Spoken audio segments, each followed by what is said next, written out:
Assalamualaikum warahmatullahi wabarakatuh. Selamat siang semuanya. Kali ini kami akan mempresentasikan strategi branding dan digital marketing untuk meningkatkan brand awareness pada produk Humans.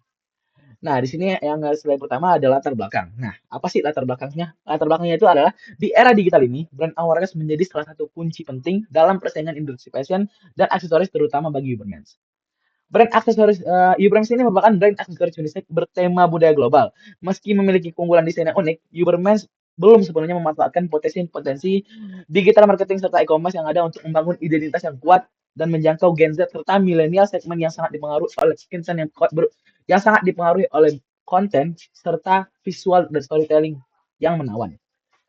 Dengan 54% populasi dunia aktif di media sosial, serta 60% konsumen lebih menyukai brand dengan cerita yang kuat, di balik produknya. Strategi berbasis storytelling budaya, kolaborasi informasi, dan konten kreatif menjadi peluang penting untuk meningkatkan engagement serta loyalitas dari pelanggan tersebut. Nah, jadi selanjutnya kita masuk ke tujuan dari proyek ini. Nah, tujuan proyeknya itu adalah pertama itu adalah analisis strategi branding yang efektif untuk membedakan antara Uberman serta antara Uberman di pasar aksesoris yang sudah ada. Yang kedua itu untuk mengevaluasi peran pemasaran digital, yaitu apa? Media sosial, SEO, serta influencer. Dalam untuk apa? Untuk meningkatkan kesadaran merek. Yang ketiga adalah memasukkan rekomendasi taktis base data untuk mengoptimalkan kampanye Uberman.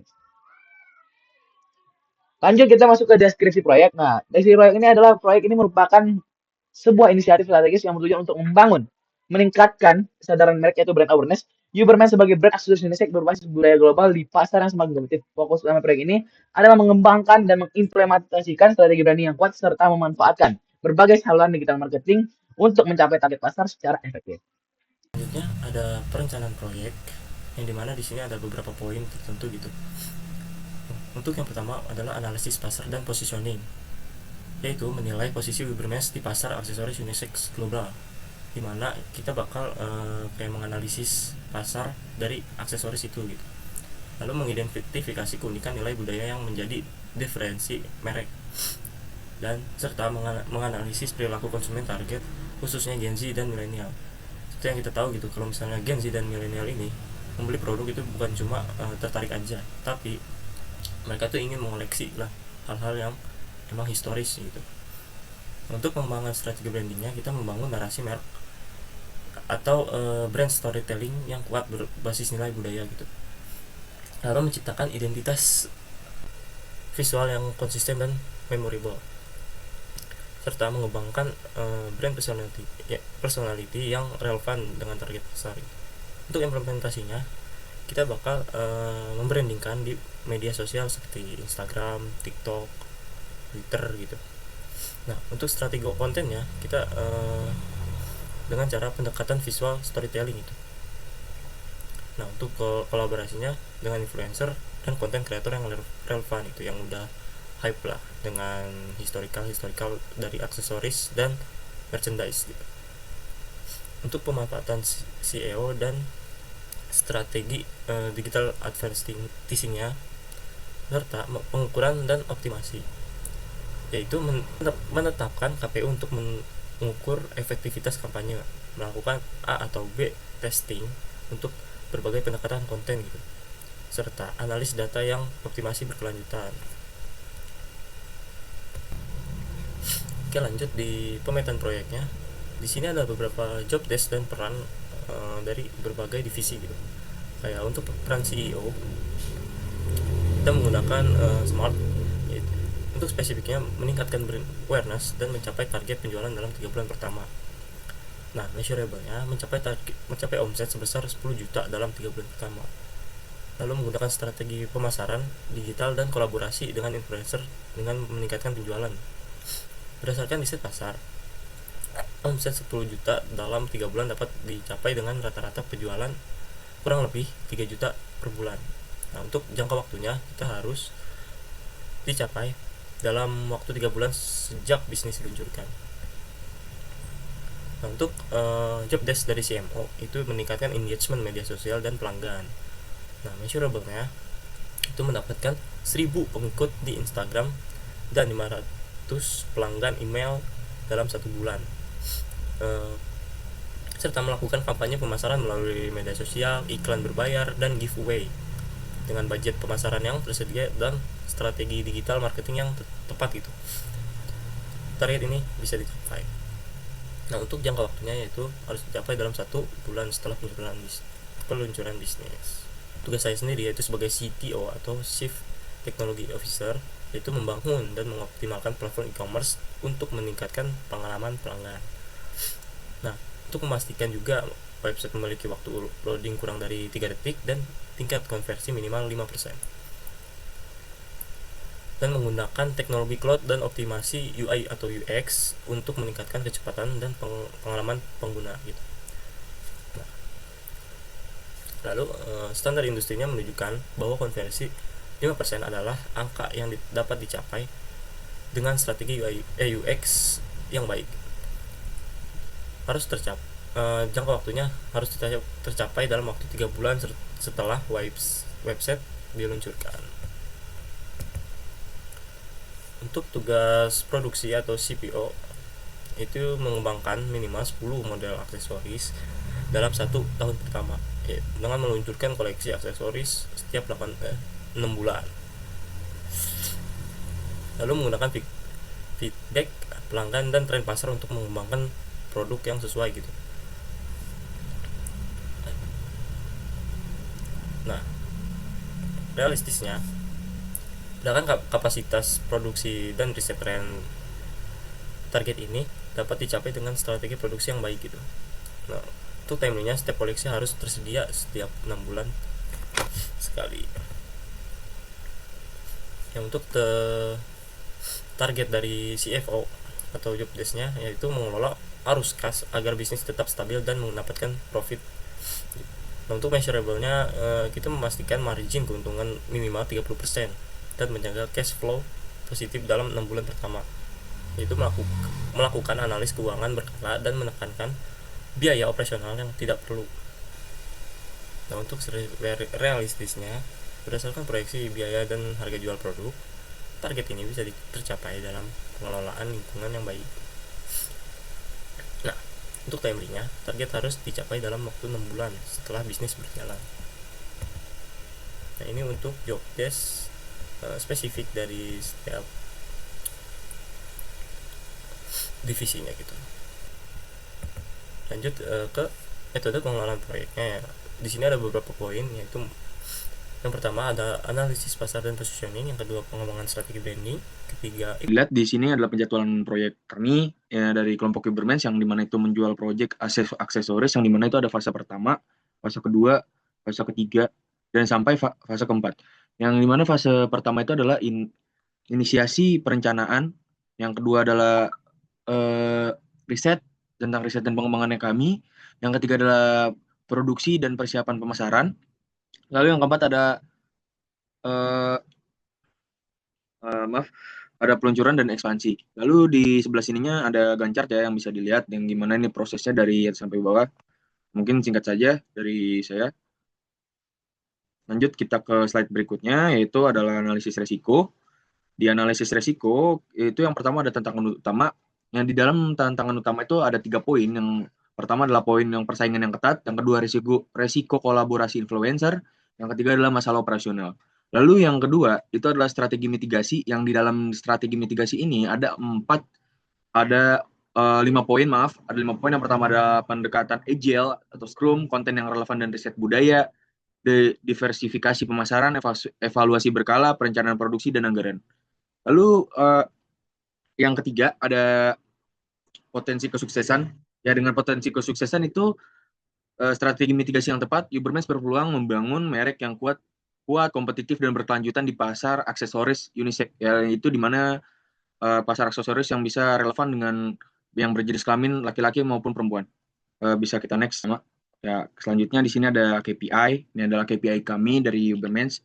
Itu adalah bisa dilihat ini adalah di sini ada tabelnya, yaitu ada pertama ada jangkauan atau reach, lalu ada impresi, ada engagement rate, ada CTR atau click through rate, ada ROAS, return on ad spend, lalu ada CPC atau biasa di bahasa Indonesia kan biaya per klik, lalu ada biaya per konversi atau CPA, Di sini bisa dilihat nih KPI-nya untuk meningkatkan semua produknya. Terus ada target-targetnya kami juga yang di sini lihat dari 1 sampai 5 poin ini. Lalu ada juga metode pengukurannya yang bisa dilihat.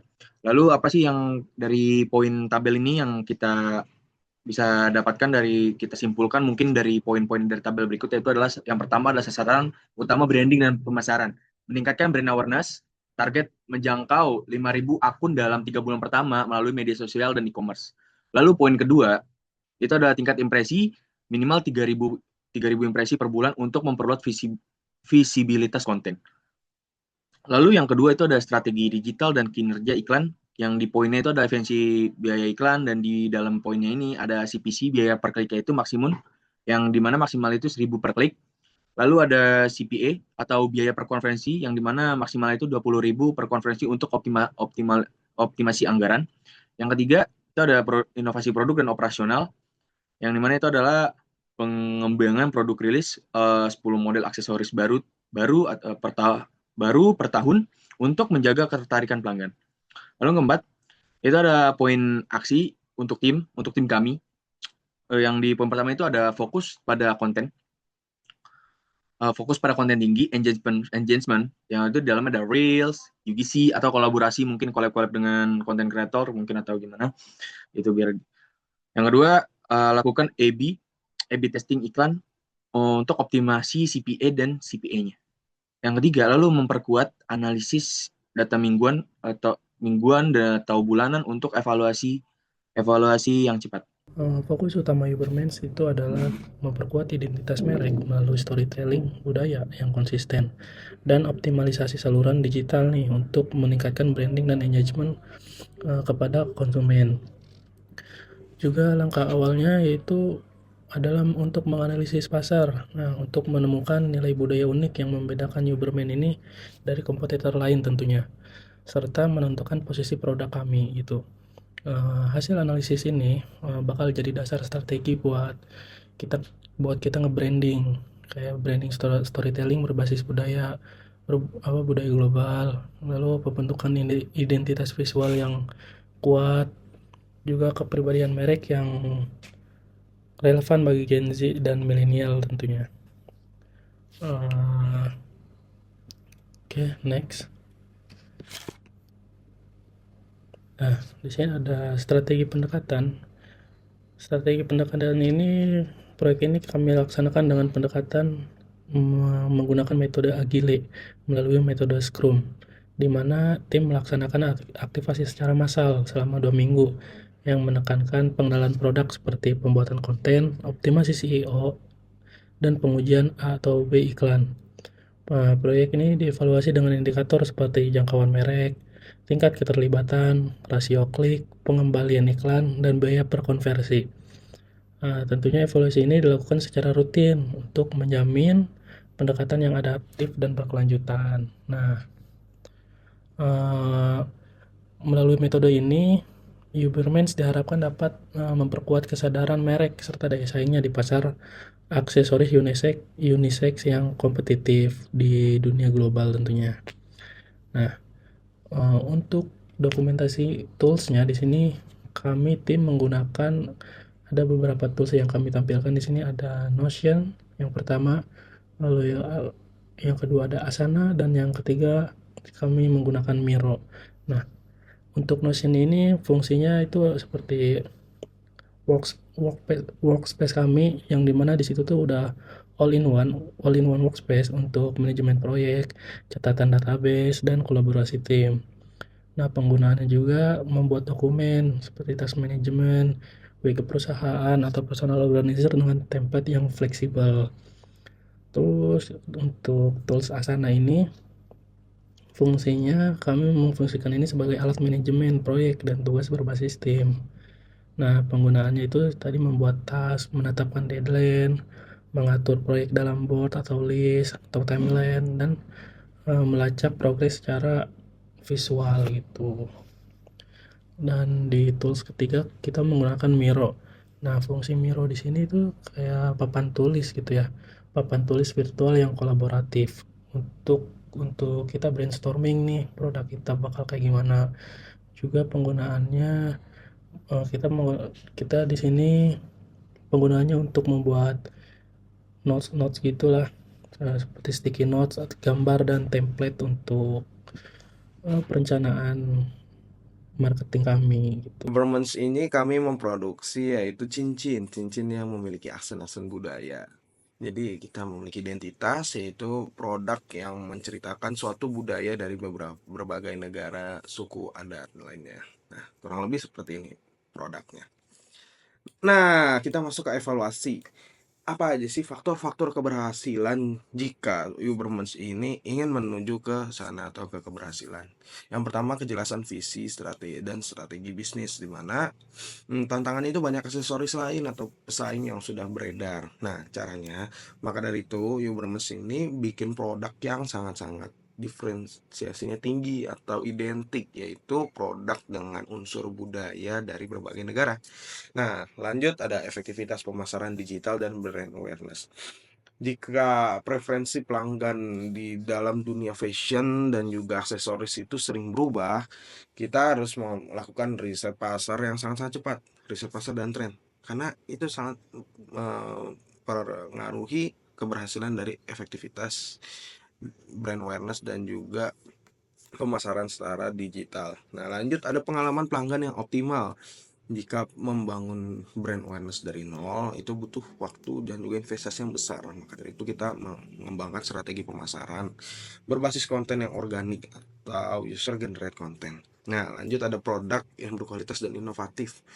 Jika suatu saat kami sedang memproduksi dan terjadi hambatan di bahan baku dan itu bisa mempengaruhi produksi yang akan kami lakukan. Maka dari itu kita bekerja sama dengan lebih dari satu supplier yang memiliki kualitas yang oke segala macam melalui QC kami. Lalu ada manajemen keuangan yang efisien. Resiko pengeluaran yang lebih besar dari pemasukan itu sangat-sangat tinggi, terutama dalam bisnis yang baru dijalankan. Nah, maka dari itu kita melakukan analisis laporan keuangan secara rutin dan mengidentifikasi kos-kos mana yang bisa kami potong atau efisiensikan. Kurang lebih seperti. Nah, lanjut. Kita ada kesimpulannya itu proyek pengembangan merek Ubermans. Ini bertujuan untuk meningkatkan kesadaran merek dengan pendekatan strategis. Ini dimana menggabungkan beberapa nilai budaya global dan menggunakan pemasaran secara digital dengan sasaran yaitu Gen Z, di mana tren-tren itu cepat berubah oleh Gen Z. Maka dari itu kita memfokuskan ke sana dan mereka cenderung impulsif ya. Jadi jika ada suatu tren mereka sangat ingin mengikuti tren tersebut. Nah, kayak gimana sih kita pemanfaatan platform digitalnya? Kita menggunakan sosial media di mana ada Instagram, TikTok dan juga web e-commerce. Lalu ada data driven menggunakan metode Agile Scrum. Ini untuk mengkoordinasikan internal kami agar lebih tepat dan juga jelas struktur dan KPI-nya. Dan juga kita akan menerapkan proses iteratif yang responsif terhadap tren, di mana tren-tren saat ini itu cepat berubah. Maka dari itu kita harus iteratif dan juga responsif. Nah, walaupun kepercayaan ketat, ketergantungan pada platform digital serta risiko operasional, Ubermans mengidentifikasi risiko dan menyusun tindakan mitigasi yang jelas untuk mempertahankan kinerja dan kelangsungan strategi bisnis ini. Oke, lanjut, itu ada saran. Jadi untuk menjaga kesinambungan dan pertumbuhan proyek bisnis ini, Ubermans dianjurkan untuk secara rutin meningkatkan riset pasar, lalu juga mengembangkan saluran pemasaran yang awal sosial media dan e-commerce. Kami akan mengembangkan ke email, segala macam database nomor, kurang lebih seperti itu. Agar pertumbuhan lebih cepat, Ubermans dapat mengeksplorasi strategi konten yang lebih menarik, yang lebih unik, dan juga memahami situasi kondisi target pasar yaitu Gen Z. Nah, dalam aspek internal, konsistensi dalam produksi, konsistensi kinerja tim, efisiensi anggaran segala macam itu juga harus diperhatikan agar bisnis dapat berkembang secara berkelanjutan dan bersaing di pasar aksesoris unisex atau yang global. Jadi kita bisa memasarkan ke wanita ataupun pria. Nah, kurang lebihnya seperti itu dari Ubermans. Mungkin masih banyak yang perlu dievaluasi lagi, tapi kita akan terus berkembang dan terus maju untuk meningkatkan proyek ini agar menjadi proyek yang efisien dan juga mendapatkan keuntungan. Kurang lebihnya mohon maaf. Terima kasih dan sampai jumpa.